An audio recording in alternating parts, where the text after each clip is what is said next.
Anyway, sorry, back to Rachel's one-on-one date. Yeah, they have this nice banter back and forth, and they come up. Sorry.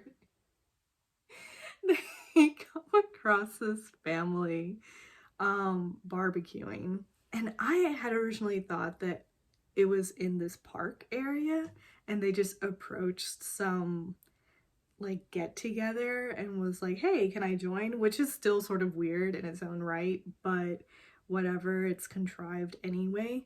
And this is sort of filling that spot of in the past whenever they would travel internationally, which we might still actually see this happening. There would be an older couple or something that would be sitting next to them at a coffee shop, and they'll strike up a conversation and they'll talk about like, oh, what are you looking for? How many kids do you hope to have? Blah, blah, blah, like all this kind of stuff. How do you like him? How do you like each other? So this was definitely filling that spot. And it was, they're also people of color. Like, they're Asian, and I just I'm sorry, I just busted out laughing because it's like Clayton's season has so many, not only just white women, like so many blondes. And so it's like we gotta fill in this diversity slot. Let's get a people of color family to just be there. And like the lady pointedly asks Rachel, so how do you like Clayton?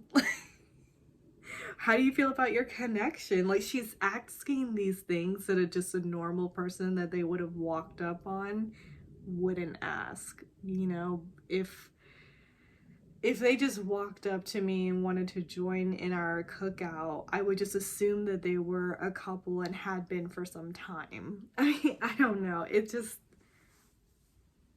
kind of ridiculous. But that aside, the sort of contrived, staged ness of it aside, they are very cute. Clayton and Rachel together are very, very adorable.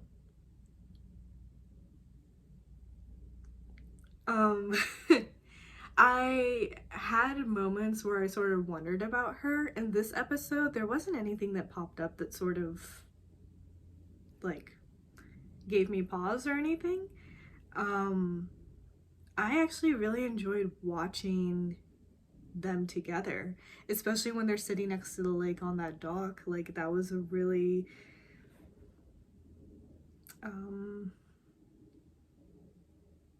intimate, like an intimate moment, almost to the point where it's like like, sorry, I feel like I'm peeking through the bushes and I'm not supposed to be.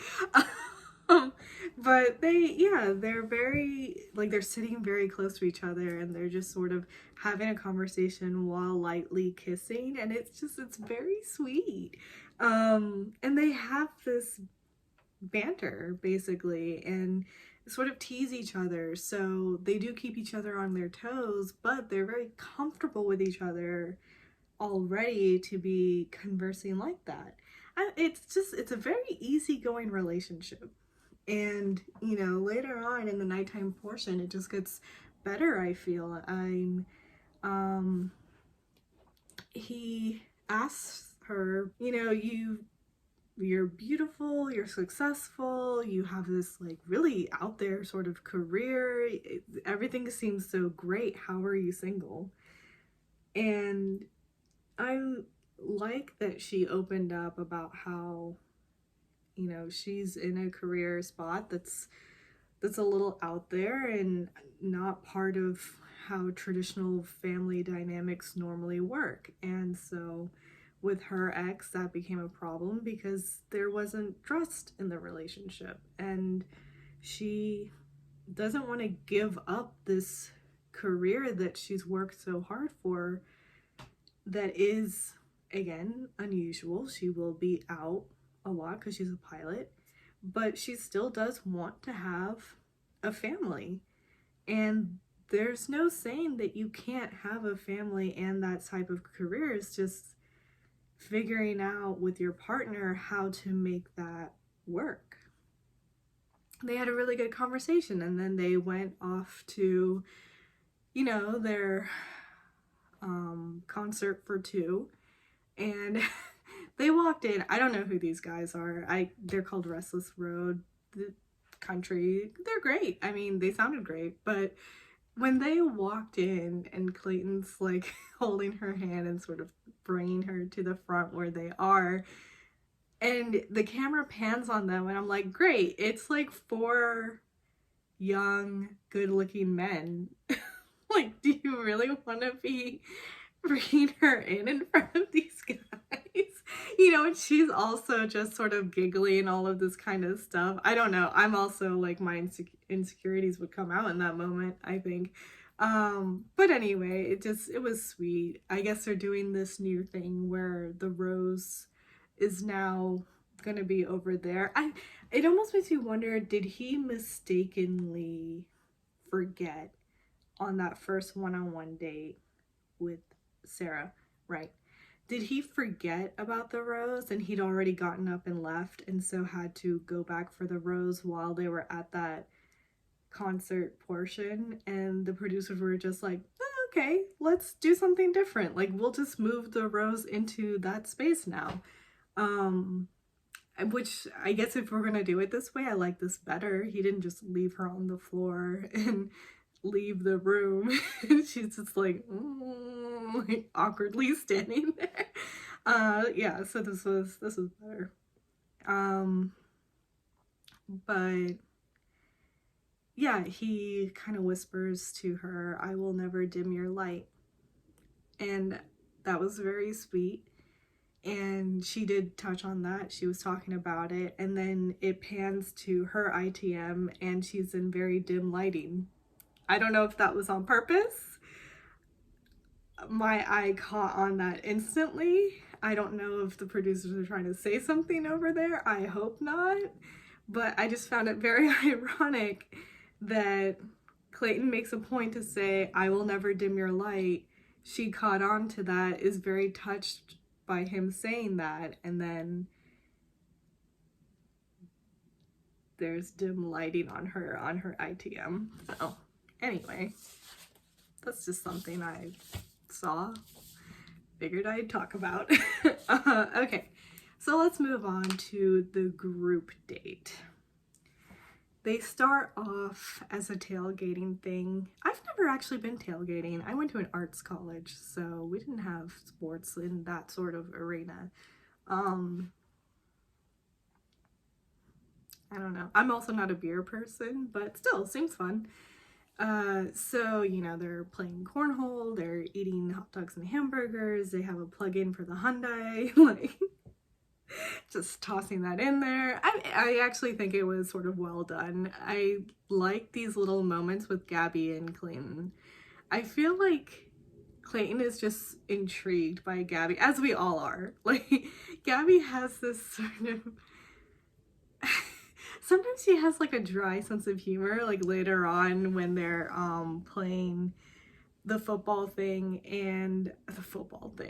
tackle football, and Clayton like yells out to her and is like, Gabby, you gotta protect, and she's just like, why?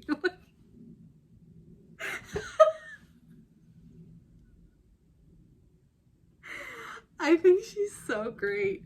She's really growing on me. I was like unsure about her, but in this episode in particular, but also like it started in the last episode, also sort of with the clip showing when they're having to save the dummy from the ocean or whatever, and she just like turns it into this, I don't know, this comical sort of play thing.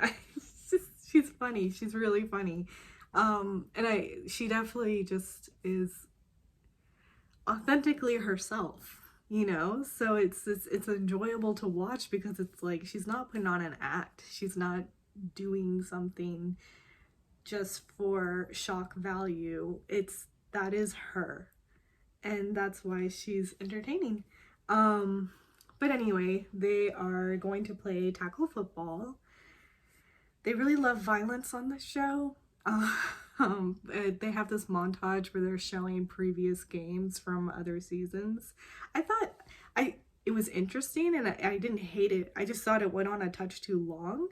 Um, because I was just like, what's going on? But then the commentating part, like Jesse Palmer, and I did not catch the lady's name, sorry. Um, they were great.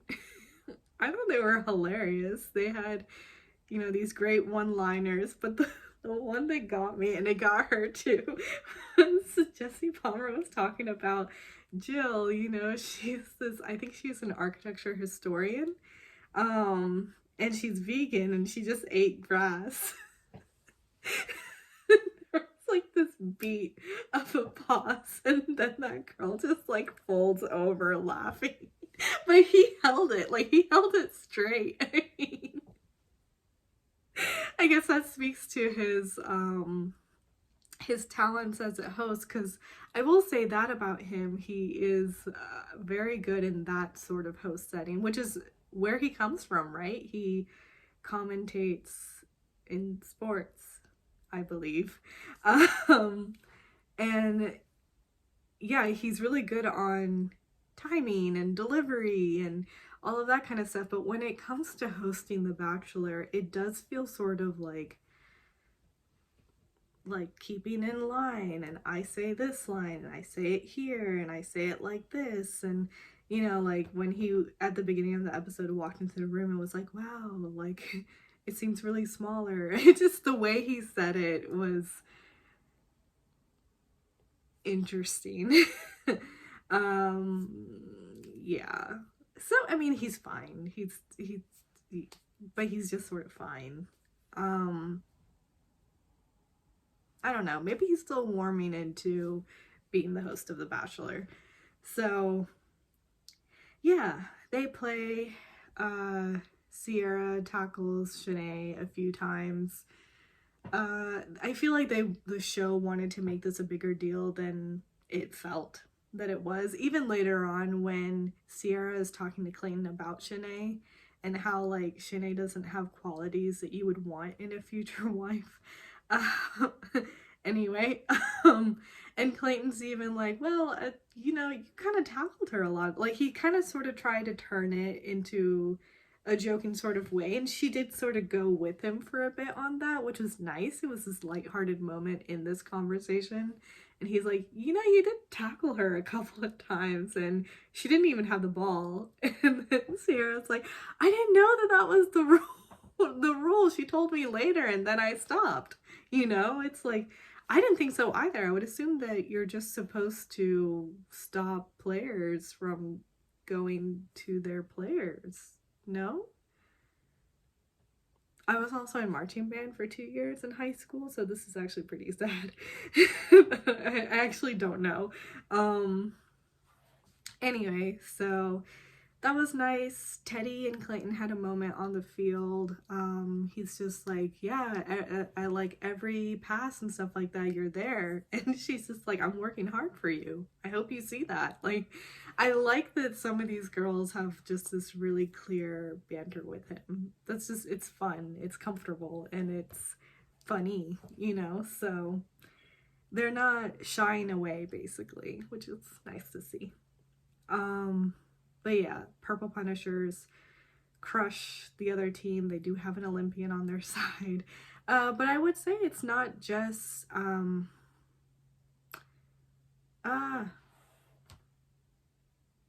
want to say it's Marlena. I don't know why I wanted, like, in my mind it's Marina, but that's someone else. Yeah, her name is Marlena, the Olympian. And I think she's an Olympian in track and field, former Olympian in track and field, I think, but don't quote me on that. Anyway, but obviously she killed it, and also she was very amped up. They used a lot of her footage for when she's just like talking in the locker rooms. But Sierra was also, I think Sierra did one of the touchdowns. And Teddy, and yeah, so it was a good game to watch. I enjoyed it.